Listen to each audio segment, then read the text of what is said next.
यंदा वेळे अगोदरच मान्सून केरळमध्ये दाखल होणार आहे। 26 मे रोजी मान्सून केरळमध्ये दाखल होतोय।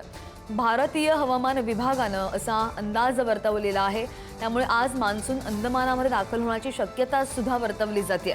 दुसरीकडे मागच्या वर्षीप्रमाणे यंदा मान्सूनचा वेग सुसाट आहे आणि असं असून अंदमानामध्ये तो आज दुपारपर्यंत दाखल होण्याची शक्यता, यापुढे तो केरळमध्ये 26 मे रोजी दाखल होईल असा अंदाजही हवामान विभागानं वर्तवला आहे। आणि या संदर्भात आणखी जाणून घेऊयात, आमच्या प्रतिनिधी शिल्पा आपल्या सोबत आहेत। शिल्पा, 26 मे रोजी मान्सून केरळमध्ये दाखल होणार आहे। महाराष्ट्रामध्ये कधी दाखल होतोय मान्सून? श्रद्धा, आपण जर पाहिलं तर अगोदरच कडाक्याचं ऊन आणि उकाडा याने संपूर्ण नागरिक हे हैराण झालेले पाहायला मिळतात आणि आता याच नागरिकांना दिलासा देणारी ही बातमी समोर आलेली आहे। हवामान खात्याने विभागाने जो अंदाज वर्तवलेला आहे त्यामध्ये नैऋत्य मान्सून हा वेळेआधीच केरळ दाखल होण्याची शक्यता वर्तवलेली आहे।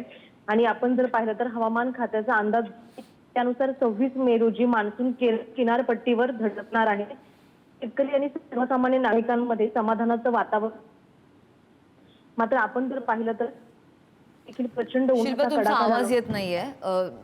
नाही, बरोबर आहे आणि नागरिकांना काहीसा दिलासा म्हणावा लागेल, कारण की सातत्याने तापमान 40+, 45+ आपण जे पाहतोय, त्यामुळे जितका लवकर मान्सून महाराष्ट्रामध्ये सुद्धा दाखल होईल सर्वसामान्यांना दिलासाच म्हणावा लागेल। शिल्पा, धन्यवाद दिलेल्या माहितीसाठी।